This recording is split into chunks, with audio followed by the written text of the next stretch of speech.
Good morning, it's a beautiful Thursday, and right about now, welcome to the newspaper review. My name is Alfonsoh Albakwekwe. This is a daily compendium of local and international news, human interest stories, current affairs, and expert opinion. Let's set the ball rolling with the Daily Nation, and the elephant in the room is Raila's agent spills the beans on poll laws. Now, an insider's take. Sitabao Olekanchori, who served as chief agent of Azimio Raila Odinga in the general election last year, has thrown the cat among the pigeons with his book, Why Baba is Not the Fifth, in which he tells of the chaos, power struggles, and infighting among top campaign managers that ensued at the coalition's command center that was under then President Uhuru Kenyatta's brother Muhoho Kenyatta. More of that story on page 7 of the Daily Nation. Another top story making the headline, Zambia rules out maize export deal. So Zambia will not be exporting maize to Kenya following a deficit in local output, its finance minister Situmbeko Musokotwen has said. More of that story is on page 14 of the Daily Nation. Again, alarm as counties hurtle towards financial crisis. Counties are starting a total paralysis in the coming days due to a cash crunch that has plunged the devolved units into an economic crisis. More of that story is on the back page of the Daily Nation. Also, talks, Azimio warns of return to mass action.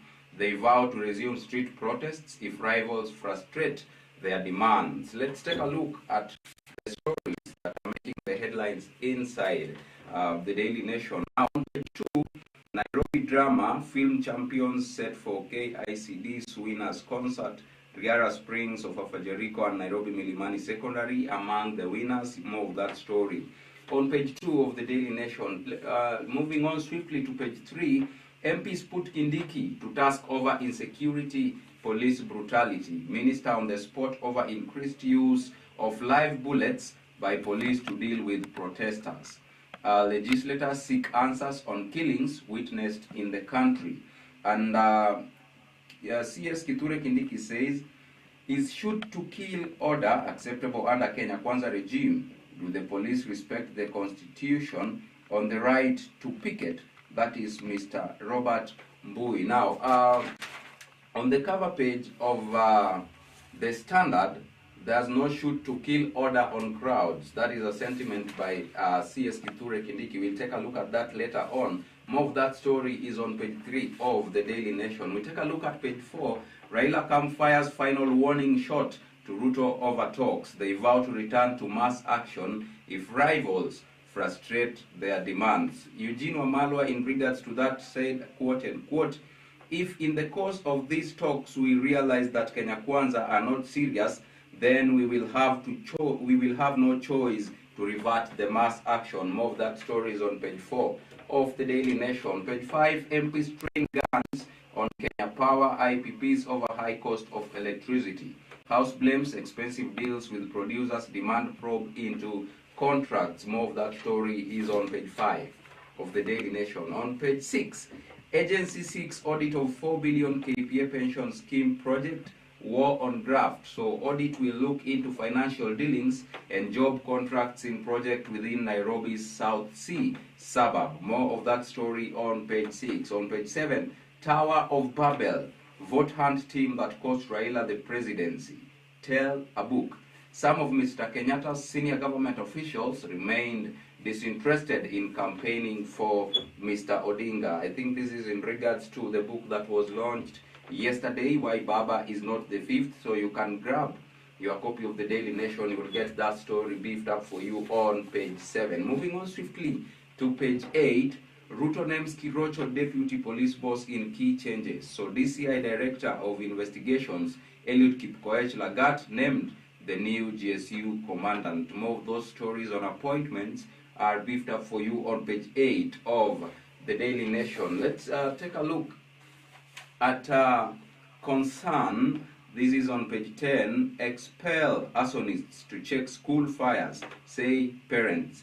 Concern, recent trend of outbreaks that seem planned has sparked worry. Also another story here is American company to set up factory for mosquito repellents. You can catch more of those stories on page 10 of the Daily Nation. We take a look at some other stories now on food crisis. A critical maize shortage has also hit some part of Zambia, with consumers queuing to buy the staple food. Zambia denies there is maize for Kenya. So battling shortages on the back of poor harvest last season, the Southern African country says it plans to import. So they say they have no maize to export to Kenya. More of that story is beefed up for you on page 14 of the Daily Nation. We take a look at page 15. Tackle chronic diseases using stricter regulation. That is expert opinion. We have a sentiment here by Constant Wamayui on economy, who says ensure self-sufficiency through reducing imports of commodities that can be produced locally. More of those stories on page 15 of the Daily Nation. We take a look at more expert opinion. Regional authorities, a linchpin for integrated socio-economic progress. Now, Rebecca Miano, in regards to this, says 4 areas of collaboration flagged in the Habit report hold the key to a brighter future. More of that story is on page 17 of the Daily Nation. Let's take a look at county news, and we go all the way to Vihiga. Hope for Mbale evictees as resettlement probe begins. Now, Vihiga MPs want to know what the government is doing to resolve the dispute. More of that story is on page 21. Also on legislation, Senate seeks to tame cattle rustling with new law targeting counties. More of that is on page 22. Water projects building of 2 major dams in coast begins. More of that story again is picked up for you on page 22. Let's move on to and take a look at some business news now that are making the headlines on the Daily Nation. But before we go there, let's take a look at some international news. Arms race. Russia says it has tested advanced intercontinental ballistic missile. More of that story is on page 31. Also, mass graves and claimed bodies haunt DRC Congo. Now, massacre. US, UN expert and global agencies accuse Rwanda of backing the rebels. Locals say they were forced to dig graves and that some victims of the killings were cremated by M23 rebels. More of that story is on page 30. Well, let's move on swiftly to page 31. And African Asian migrants stranded in North Niger's scorching desert. Despair. NGO says migrants steal livestock from locals and slaughter them for food. More of that story is on page 31 of the Daily Nation. Let's take a look at business news. Nakuru trader in bikes tax war losses to the KRA. Also, Kenya slashes syndicated loan target by 13 billion on low uptake. So finance countries seeking to raise 66 billion over the next few weeks. More of that story on business news on page 32. Also on page 33 we have stocks. You can take a look at that when you grab your copy of the Standard newspaper. Let's dive into sports news and take a look at the stories making the headlines. Now, state of our stadiums. Race against time to complete Embu's 300-meter Moi Stadium. More of that story is on page 43. Also another story making the headline, I will rock that stadium, says Kipkeino Classic.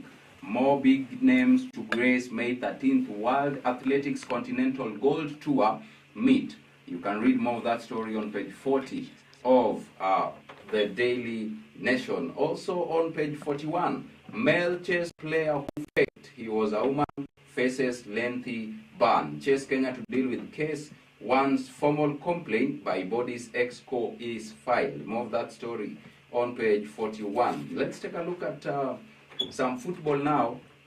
Gor Tusker neck and neck. That is a battle between Gor Mahia and Tusker FC. So this is FKF Premier League. Leopards prey on Talanta at Nyayo. Sofapaka clash with Ulinzi. You can get to read more of that story on page 42 of the Daily Nation. On page 43, machines spring to life at Embus Moi Stadium after an uneasy 10-year wait. More of that story on page 43. On the cover page of the Daily Nation, counties hurtling towards financial crisis.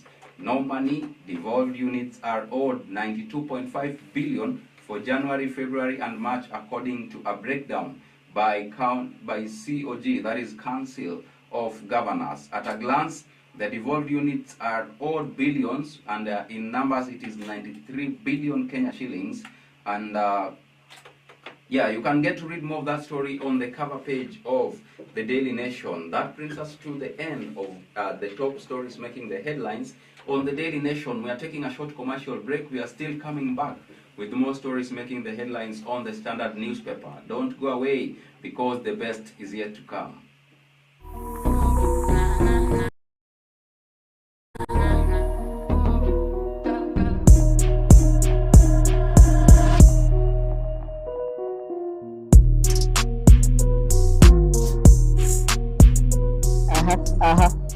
Yeah, yeah. Triple side, kata simu manze. This is Rising Star, the best show in East and Central Africa, au sio manze? So leo manze tuko hapa Nairo, au sio? I go by the name Alex, or you can call me the guy. So sisi kama Rising Star manze tumekuja na vitu mzuri. Hii mwaka tumeamua tunapiga shughuli safi vile mnataka, hivyo ndio tunapiga hii show, au sio? So kwa Rising Star tutakuwa na segments zingine hatari. Kitu ya kwanza tutakuwa na tea. Tukimalizia show yetu manze tutakuwa tunawaletea tea, what is trending. And then also pale tutakuwa na games. Unajua mimi na games manze. So guest wetu wakikam through tutakuwa tunacheza game, alafu pia tutakuwa na ile segment pia ya maswali ya kujua wasanii wetu wametoka wapi, challenges zenye wamekuwa wakipitia, au sio? Yes. Bila kumalizia manze, tunasemaga mnaweza tupata pale YouTube at Younib Media TV, au sio? Yes. So bila kupoteza wakati manze, thank you so much, we love you so much. Continue watching Younib TV, and this is Rising Star. Kaboom. That's it.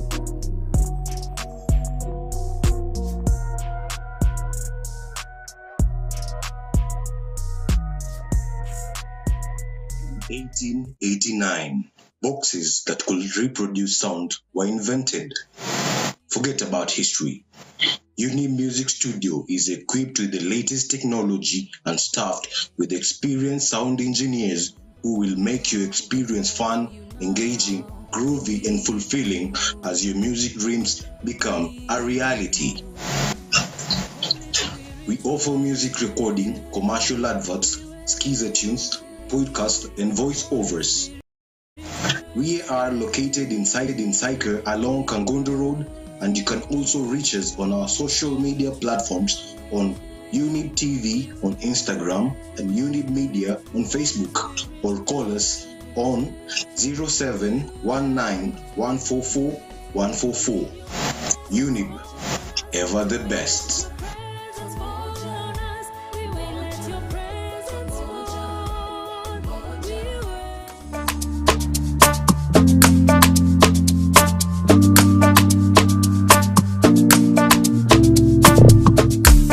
Wadau, nani hapendi udaku jamani? If you love gossip, then this is the show for you. Udaku Corner got you covered.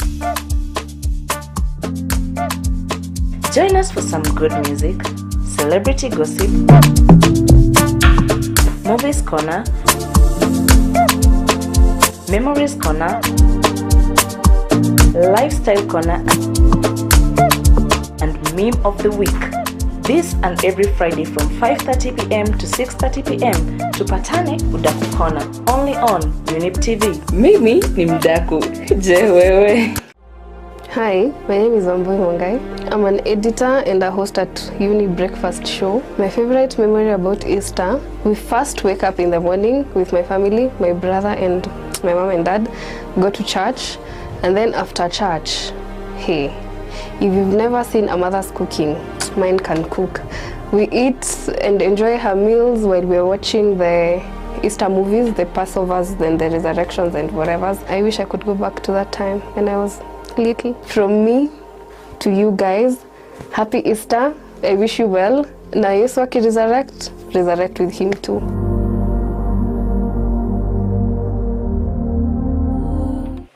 Welcome back to the newspaper review. This is the best youth television network in East and Central Africa, and right about now we take a look at the top stories making the headlines on the Standard newspaper. The elephant in the room today, Raila's Untold Secrets, Why Odinga Lost. In his new book, Why Baba is Not the Fifth, Azimio leader's chief agent in last year's presidential election, Saitabao Ole Kanchori, spills the beans on the behind-the-scenes intrigues that caused the opposition leader victory, among them Tower of Babel situation among the coalition's top brass. You can catch more of that story on page 4 and page 5. And he said, in those days, if Junaid Mohammed told Baba someone was a Baba when he was a butcher, Mr. Odinga would unquestioningly stick out his neck for a shave.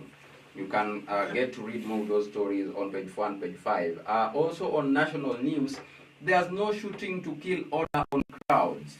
Interior CS Kithure Kindiki tells Parliament in his maiden appearance that there was no shoot to kill order on crowd management during the Azimio demos, reiterates zero tolerance policy on extra judicial killings. More of that story is on page 5. Business news, race for KRA, who will it be? Also, that story is briefed up for you on page 22 of the Standard newspaper. On page 9, Douglas Kanja is the new deputy police chief. More of that story on page 9. At sports news, Pep emotional after City's major win. More of that story is on page 48. Now, let's take a look at the stories inside the Standard newspaper. We start with page 2, Echoes from the Past, an article that you will always meet there daily.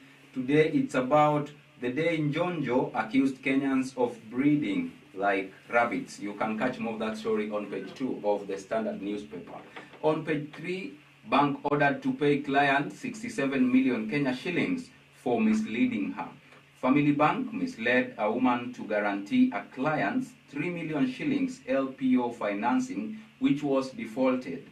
Businesswoman lost 65 million apartments despite taking another loan from Kenya Women Finance Trust Bank. You can get to read more of that story on page 3 of the Standard newspaper. Also, going green, state to lower cost of electric cars, say CS as 15 e-buses launched.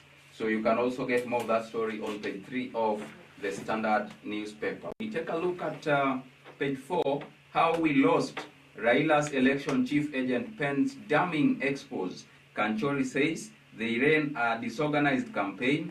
He avers had they pulled in the same direction, the victory would have been theirs. More of that story on page 4 of the Standard newspaper. That book is called Why Baba is Not the Fifth. The author is Azimio's chief agent campaign in the last general elections, Saitabao Ole Kanchori. More of that story on page 4. On page 5, it's all about accountability. Kindiki says police don't have shoot-to-kill orders in controlling Azimio demos. So I'll read what he said, quote unquote. I would also like to inform this House that there is no longer a requirement for children to have 2 parents registered at the point of birth. Those are some of the sentiments he poured out yesterday in Parliament. Let's take a look at page 6. Kwale urges patience over talk delays between Ruto-Raila teams. Kenya Kwanza insists that the talks be centered on the reconstitution of the Independent Electoral and Boundaries Commission selection panel.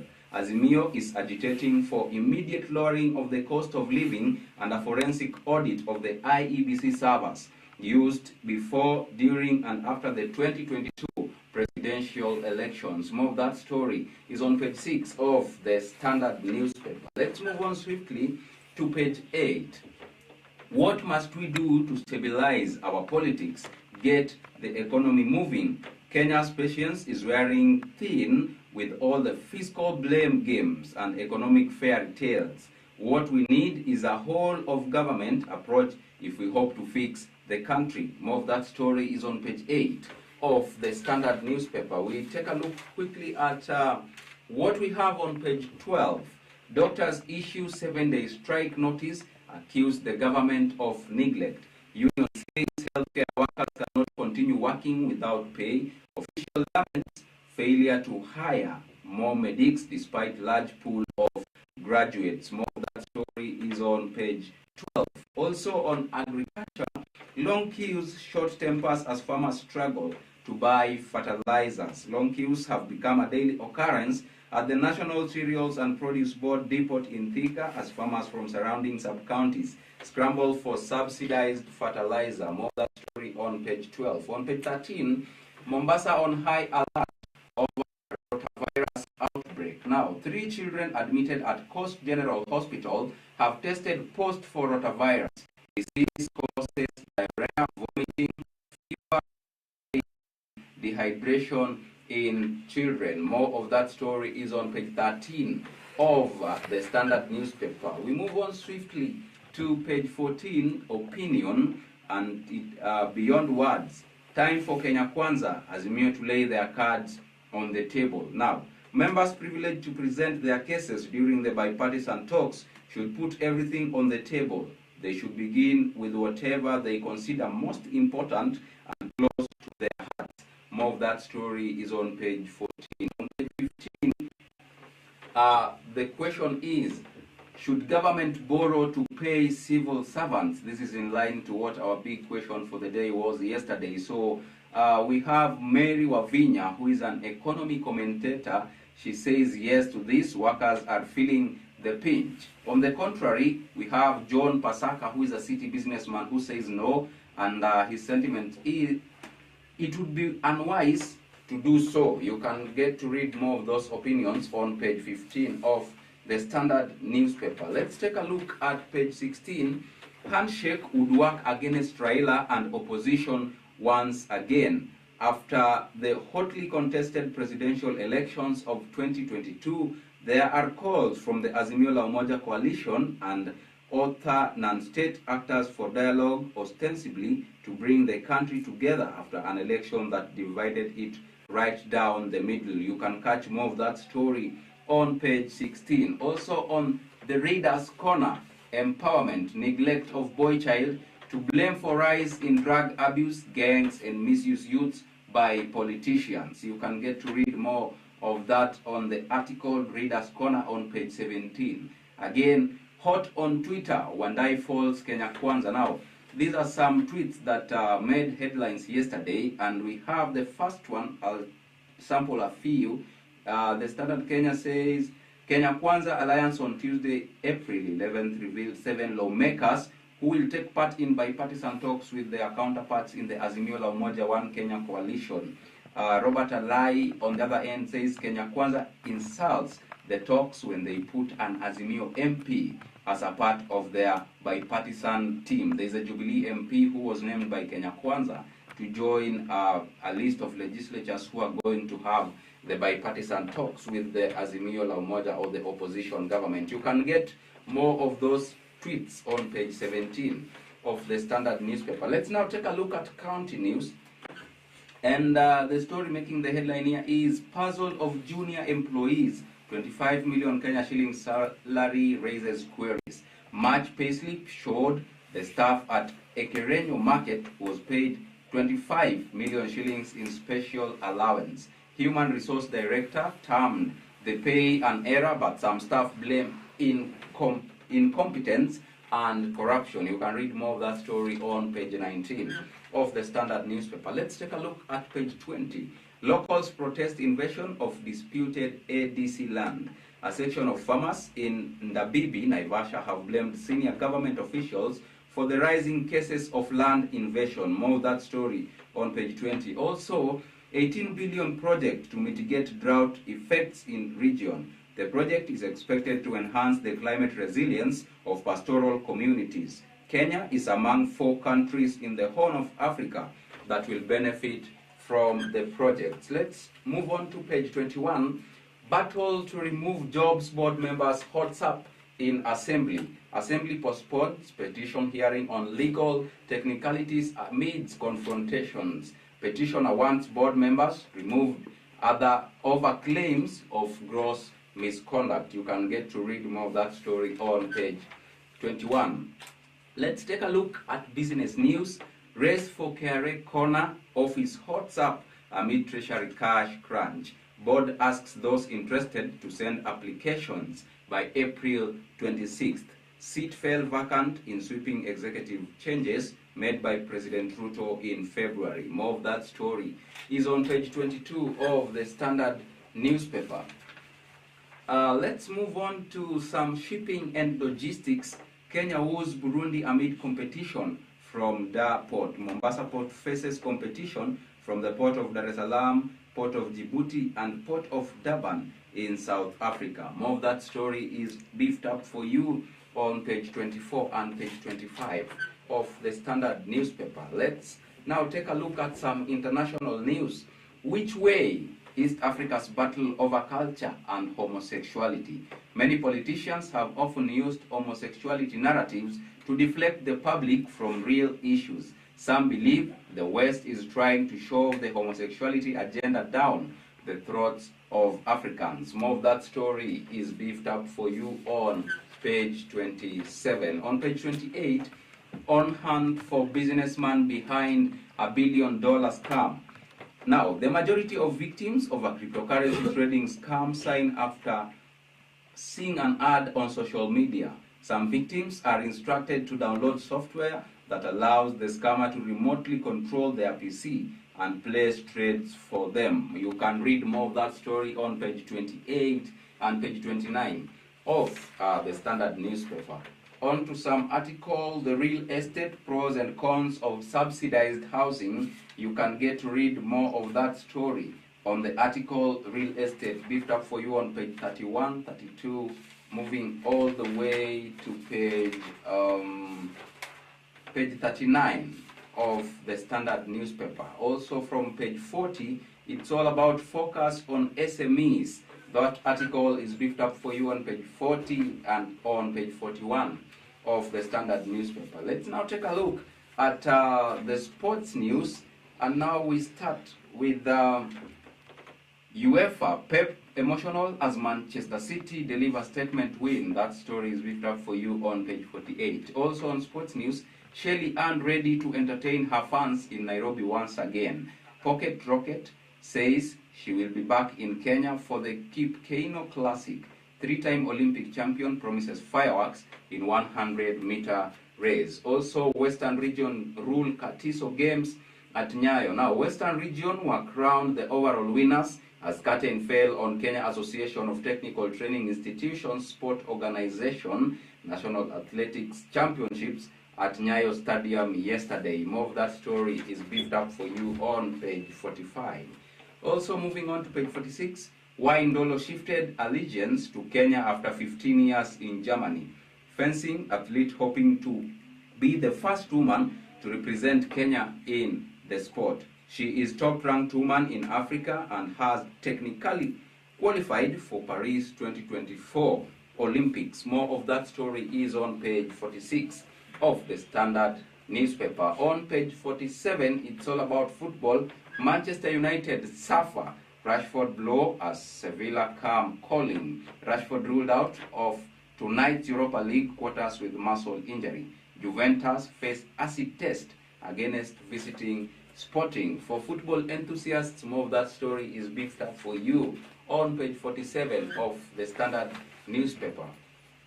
On the cover page, it's all about Pep emotional as Manchester City deliver statement win. Manchester City now have one foot in the semis after convincing win over Bayern. Guardiola says he was emotionally destroyed after the win at Etihad on Tuesday. You can get more of that story on page 48. Now, Tuesday Champions League results are also here. Benfica versus Inter Milan. Inter Milan won 2 goals against 0 while they were playing with Benfica. Also, Manchester City got a 3 goals to 0 against Bayern. Now, you can also take a look at key stats and more of those are on the cover page of the Standard newspaper. Ladies and gentlemen, that brings us to the end of today's newspaper review. Thank you so much for choosing to stay with us right here at Younib TV. I have been your host, Alfonsoh Albakwekwe. See you tomorrow, same time, same place. Bye-bye.